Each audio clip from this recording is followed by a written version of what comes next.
Hey tennis friends, I'm here at the Barnes Tennis Center in San Diego, California for the girls 16s and 18s National Hardcourt Championships. It's a beautiful day out here. As you can see behind me, there's a little bit of a breeze. This is a very prestigious event for junior girls here in the United States. The matches have already started on Stadium Court, so let's get right to the highlights. First off, I have to apologize for the wind noise and the freeway and jet aircraft. This is a very noisy place, so I'll tone down the audio. On Stadium Court now is a girls 18s round of 16 match. Receiving in the near court is Sasha Vickery, who has turned pro but is still eligible at this tournament because at 18 she is still a junior player. Serving from the far court is 18-year-old Spencer Leong, who won the A6 Easter Bowl 18s doubles this year and is now a freshman at Harvard.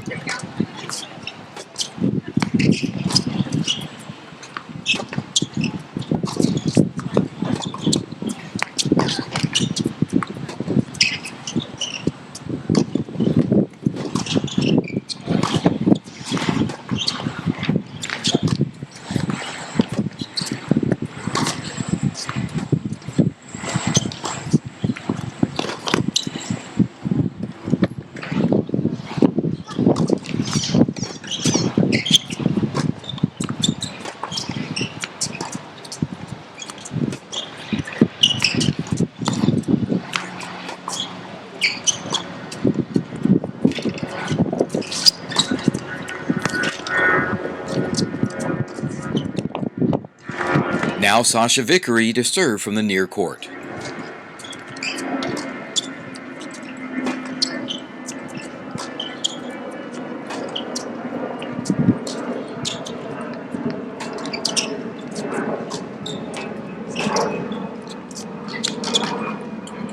After a changeover, Spencer Leong to serve from the near court.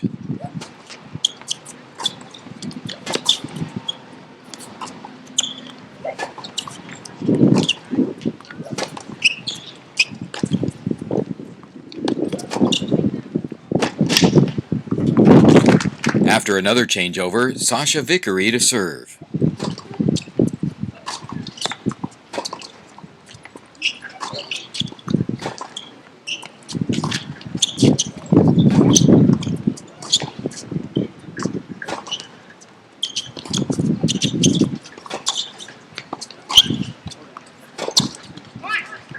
Following a changeover, Sasha Vickery serving from the far court.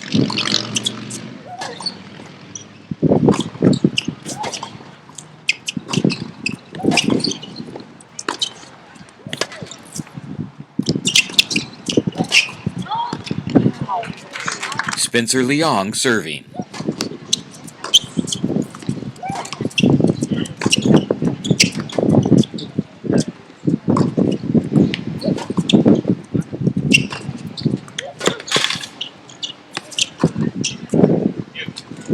I'm here right now with the winner of that match, Sasha Vickery.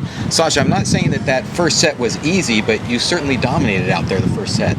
Yeah, I played really well today. I was feeling the ball a lot, and I was moving better than I have than in the beginning of the week. So I was just trying to take the ball early and be aggressive, and I feel like I accomplished that. Well, in that first set, you guys had some really long rallies, sometimes hitting the ball like up to 10 times. But Spencer would end up, on most of those long rallies, just hitting it out. So you were being very consistent, and she was not getting her shots in. How does that make you change your strategy when you're out there, when your opponent just isn't getting their shots? Well, I mean, I'm a pretty consistent player all around, I think, and I think I was just trying to force her to make mistakes and then take the opportunity, like when I saw it there. I was really aggressive on like the key points. I wasn't going for more than I should have, and I just, you know, in the long rallies, I just tried to move the ball around and break her down as much as I could. Then the second set rolled around and things changed a little bit. She got a little bit better. You had actually a few more errors, but what changed for you in that second set? Well, I started off kind of slow, like the first two games, and then I kind of lost focus for a game, and then I had like, not a bad call, but like just kind of a, you know, it was a really close call, and I got a little bit frustrated, and I got in my way for like a game or two, but then I bounced back. I think I was down 40-15 in a game, and then I came back up 2-1, and then from there I started playing my game again. Now this year you played a handful of pro tournaments. Taking that into account, how does this tournament compare compare to playing in those and the importance of this tournament? Well, I mean, it's always tough playing a tournament like this, especially going from pros and then back to, juniors. But it's also a really good opportunity to, play in U.S. Open, and that's priceless. You don't get that chance playing WTAs, and it's just a really good opportunity to work on my game and have a good week. Just play well. Talk to me a little bit about the conditions out there. I know we have the freeway behind the courts, you have the airplanes flying over, and then you have a lot of wind today. How tough were the conditions out there? It's really tough. Even on stadium where there's not as much wind, it's still really tough because one side you're with the wind and then the other side you're against the wind, so you have to hit hard on one side and then control it a little bit on the other side. But and the planes also can be really distracting, and the freeway is right there. But just trying to stay focused, I guess, is just key, and just trying to, get in a good rhythm out there. Just adjust to the conditions. Well, you made it into the quarterfinals. What would it mean to you if you went all the way and were able to get the wild card into the U.S. Open? I don't want to get ahead of myself, but obviously if I won, it would be the greatest moment of my life. Playing U.S. Open main draw has been my dream since I started playing tennis, so it would obviously mean the world to me. I've worked so hard all year, and to play in it would be unbelievable. Well, you've had a pretty good year so far. You made it to the quarterfinal here. If you keep up your winning ways, we're going to change your name to Sasha Victory. Oh, okay. That would be great, I guess. I'm here right now with co-tournament director Liz Blum. Liz, tell me a little bit about this event. Well, this event is the national championship for girls 18s and 16s, the most prestigious tournament in the country for girls. We have entrants from all the 17 sections of the USTA and almost all the 50 states. Very, very important for the 18s, especially because the winner of the 18s receives a wild card into the main draw of the Women's US Open singles. The doubles champion in the 18s receive a wild card into the women's doubles. So for those girls, they're here hoping to get a shot in the US Open. Wow, so what you're telling me is that the winner of the girls' 18 singles and doubles gets a direct entry into the US Open. That's correct. So that makes this event, like you said, is so important because this event is a preliminary to the US Open. Yes, in a sense it is. They all think that they have a shot at getting that wild card. We're 4 days into the tournament, so some of them know that they are not. This tournament delivers a lot of U.S. ranking points, so they're still out there fighting for those ranking points, even though they know they're not going to receive the wild card. Well, I tell you, there's a lot of action still happening, so I'm going to get right out and get some more highlights. Excellent. Up next is a girls 18s doubles quarterfinal match. All of these players were also in the singles draw. Receiving in the near court is Brooke Austin, who made it into the singles quarterfinal earlier in the day. Playing the net is her partner Madeline Lip, who made it into the second round of singles. Playing the net in the far court is Rachel Pearson, who made the round of 32 in singles. Now serving is Courtney Keegan, who made it to the round of 64 in singles right here at this event.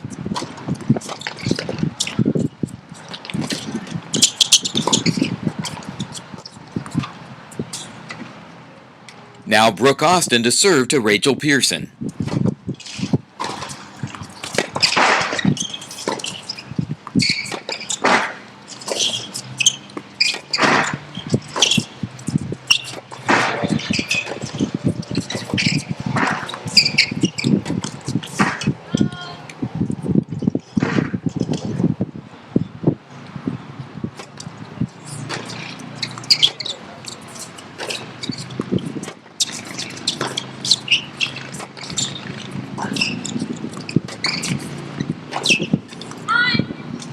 Brooke Austin will now serve to Courtney Keegan.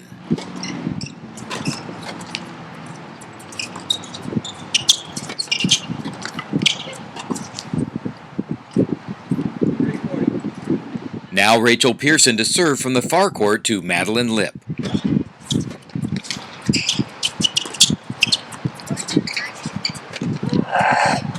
After a changeover, Rachel Pearson to serve to Brooke Austin.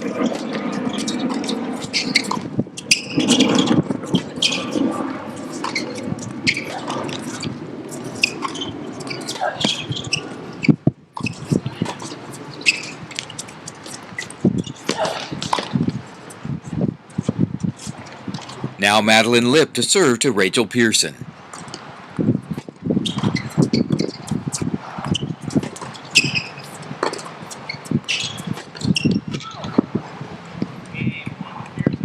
Rachel Pearson to serve to Madeline Lip.